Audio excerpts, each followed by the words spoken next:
This is the 2019 Trek Remedy 8. The bike is pretty close to what it was last year in 2018, with just a few changes to the suspension. The updates keep this bike planted, playful, and poppy. In recent years, anybody would look at this bike and say it's an enduro bike. But with the rise of the Trek Slash, which is the 29-inch version of this bike, Trek now seems to call this their long travel trail bike. The Remedy 8 still sports the Alpha Platinum aluminum frame. It's 148 boost in the back, still has the internal cable routing, also has the straight shot down tube, which definitely helps to make it stiff, and because of that, it's got the knock block. It still has the minnow link, and in most cases, most people will prefer to run this in the low position.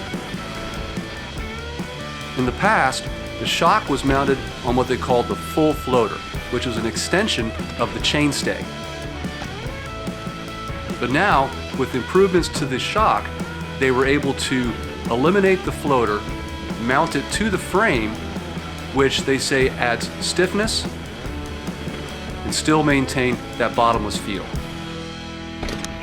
What I've noticed remains the same is, like most Trek bikes, this seems to sit fairly high in its travel, which I like. The Trek Remedy, with the 27.5 wheels, 160mm fork, and 150 travel in the rear, this bike loves playing, popping, jumping, and going fast. This bike seems to reward a rider who likes to take control. You pick the line, you decide where it goes, and it'll do it. Like other bikes in this category, it's fairly long and pretty slack. For me, what it feels like is I can really get down and move around the bike, which makes carving corners a lot of fun.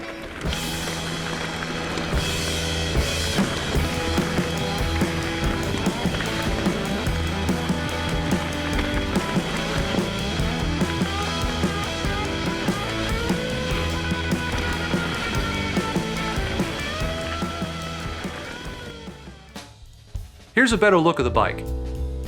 I'm not going to read the spec sheet to you, but I'll leave a link in the description. But I will mention some of the things that I think make this bike what it is and stand out. As I mentioned earlier, the frame is really nice and stiff. It feels like all the effort you put into the bike, you get right back out.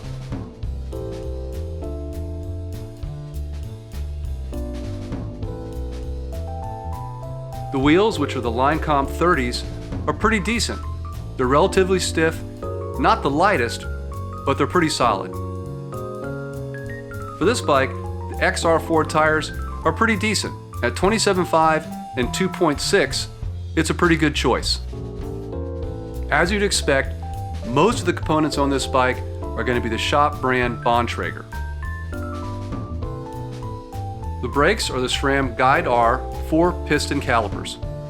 Brakes are pretty subjective. I'm more of a fan of the Shimano, a little more of a direct feel, but these operated just fine.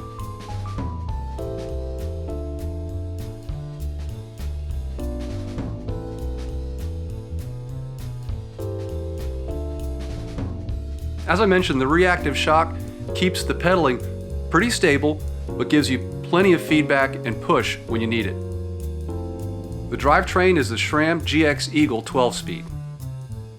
It does have a press-fit bottom bracket, but it comes equipped with the ISCG 05 mount. The claimed weight of this bike with tubes is 31 pounds. Bottom bracket actually seemed fairly tall, ends up being almost 14 inches even in the low position.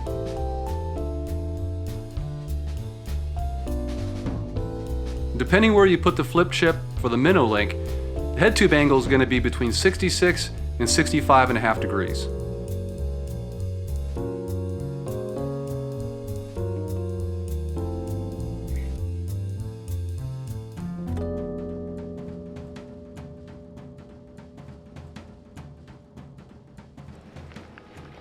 While this bike loves to pop off things and go fast, one of the things I was surprised about is how efficiently it climbed.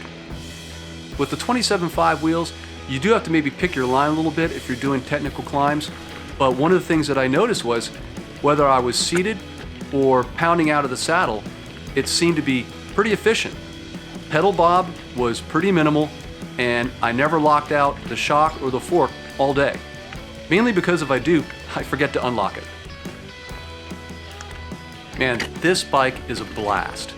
It really does seem to bridge the gap between a traditional trail bike and what now is monster truck enduro bikes. If there's any questions about the bike that I didn't cover in the video, go ahead and leave it in the comment below. If you like this, please go ahead and give me a thumbs up.